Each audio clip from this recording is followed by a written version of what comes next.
E aí, dando continuidade na discussão, a gente vê aí, né, a construção e a reconstrução do objeto. Sobre o que planejar, né? A autora traz essa reflexão e aí cabe a nós compreendermos essa reflexão sobre o que planejar. O objeto do planejamento da intervenção profissional é o segmento da realidade que ele é posto como desafio. É o processo, é o aspecto determinado de uma realidade total sobre o qual formulará, né, um conjunto de reflexões, de proposições para a intervenção. Sua construção e reconstrução permanente ocorrem a partir da localização da questão central a ser trabalhada e das ideias básicas que nortearão o processo. Ou seja, quando a gente levanta essa questão sobre o que planejar, né, é a partir do momento que a gente de fato já conhece, né, o nosso objeto do planejamento.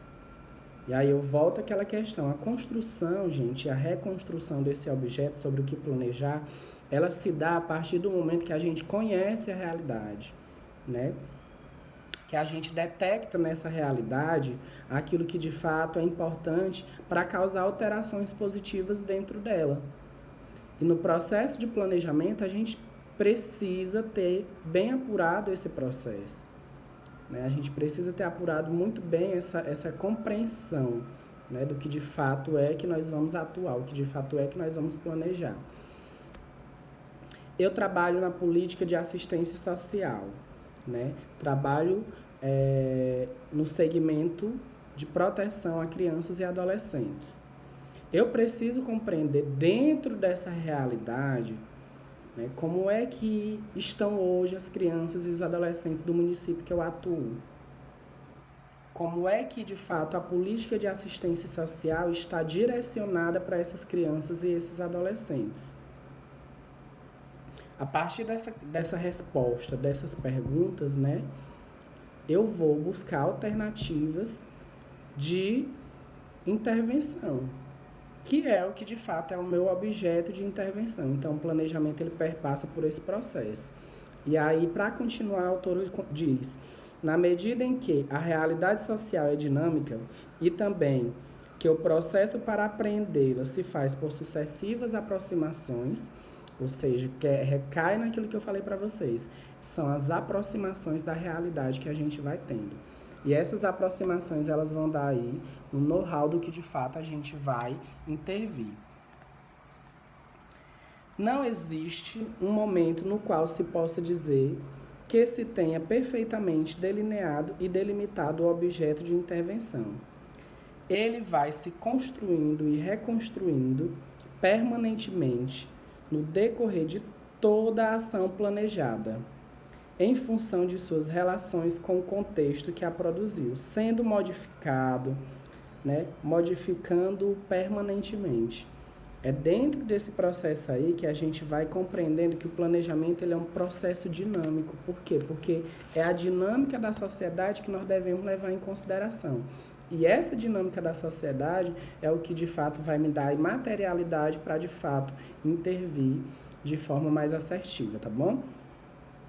E ela diz: nesse processo de construção, tendo por objetivo a explicitação e a superação dinâmica do objeto, o planejador vai apreendendo suas diferentes determinações e detectando espaços de intervenção que vão permitir uma ação mais efetiva sobre a problemática.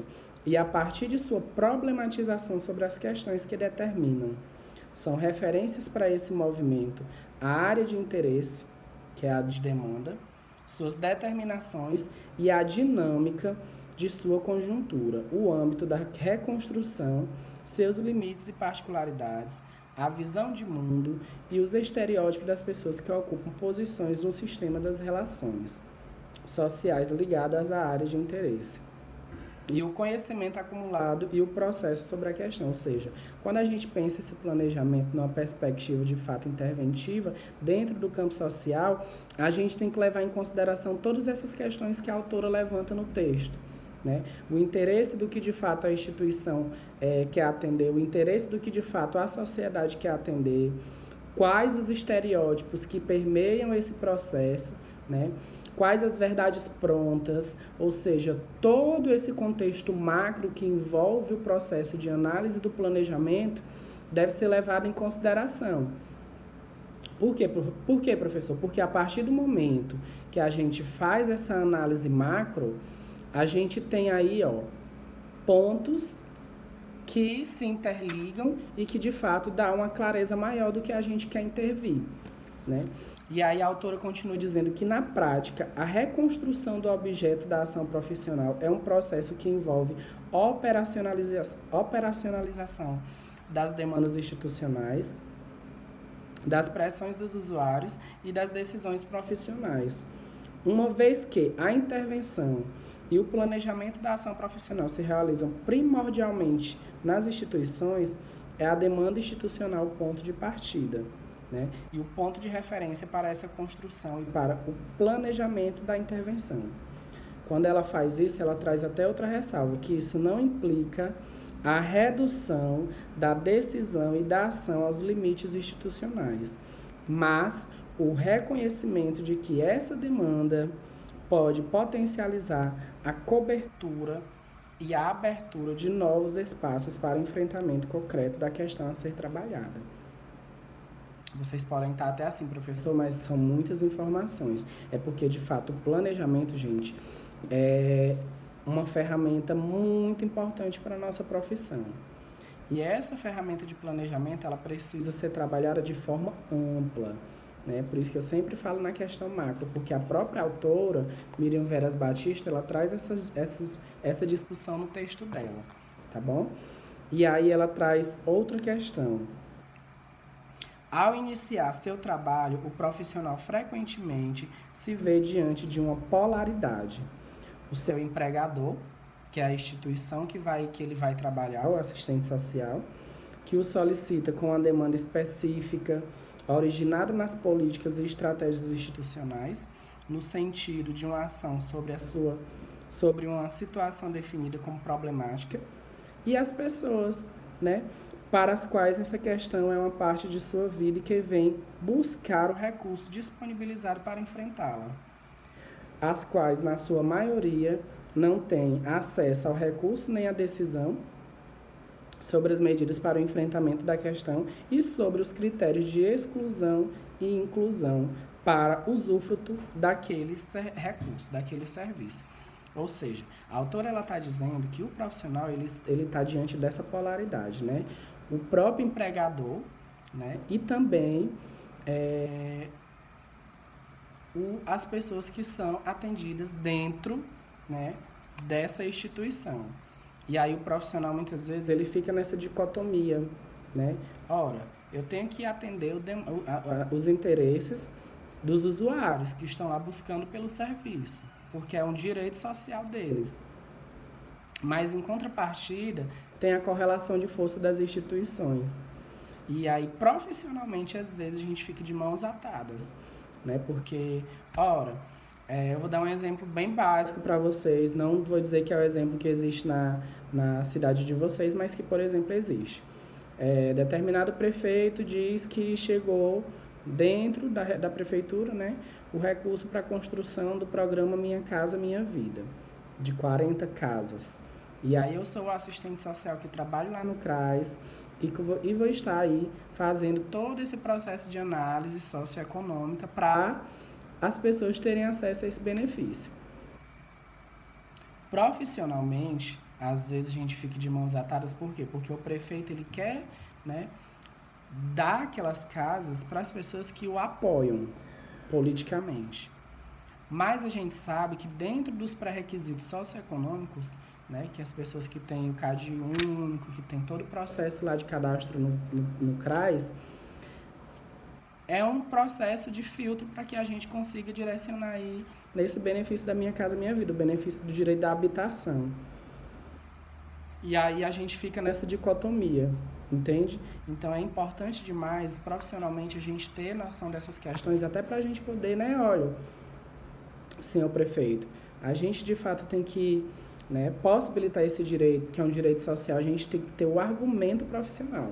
que não é fácil muitas vezes, é um exercício às vezes até difícil, né? Dependendo da instituição que você trabalhe. Tem gestores que têm sim a mente aberta, que têm sim esse conhecimento do direito social, mas tem gestores que infelizmente ainda estão presos, né, naquela visão paternalista, naquela visão do que de fato o Brasil se acendeu. Outro preceito interessante que a autora traz é quando ela chama de estudo de situação. Esse estudo de situação consiste na caracterização, descrição interpretativa, na compreensão e na explicação de determinadas situações tomadas como problema para o planejamento e na determinação da natureza e na magnitude de suas limitações e possibilidades, ou seja, o estudo da situação que a gente vai de fato intervir. Esse estudo da situação, por vezes, ele é um pouco delicado, por quê? Porque você às vezes precisa ir para o campo, fazer esse estudo, né, para obter esse diagnóstico, com um estudo já pré-definido. Né? Por isso que eu digo assim, gente, não tem como ser assistente social e não gostar de leitura. Não tem como ser assistente social e não gostar de estudar as demais demandas que existem dentro da nossa sociedade. Por quê? Porque a partir desse estudo que a gente vai obter, né, um olhar mais crítico, um olhar mais assertivo, um olhar que de fato dá um norte para o que a gente deve intervir, para que a gente não tenha intervenções equivocadas. E dentro do planejamento a gente tem essa possibilidade. A gente tem essa possibilidade aí de, né, ter uma noção mais assertiva daquilo que a gente quer obter, que a gente quer planejar, como objeto de intervenção. Como o momento do processo de planejamento é caracterizado pela investigação e pela reflexão, com fins operativos e sentido programático. Sua finalidade é definir uma situação com vistas à intervenção, não simplesmente dar respostas de caráter teórico, né? A gente tem que ter essa noção, porque ela traz até uma citação de Junqueira. Porque, às vezes, a própria finalidade daquilo que a gente quer intervir, né, tá trazendo uma necessidade mais profunda. E, muitas vezes, o profissional ele vai só com a perspectiva teórica. E não é só com a perspectiva teórica que a gente consegue dar respostas para profissionais para as nossas ações. Tá bom? E aí ela traz outras concepções que são importantes, pertinentes aí para nosso estudo em relação ao planejamento, mas como a unidade ela é uma unidade que é uma carga horária de 45 horas, a gente de fato explica aquilo que é mais importante para que vocês tenham a compreensão. Mas, né, como eu expliquei para vocês, eu vou deixar no material complementar todo esse texto, todo esse procedimento, para que vocês consigam aí assimilar de forma mais apurada, tá bom? E aí a gente finaliza a nossa disciplina, a avaliação eu vou deixar disponibilizada no sistema, e aí vocês vão fazer e vão me devolver a avaliação até amanhã, às 23 horas da noite, tá bom? Muito obrigada.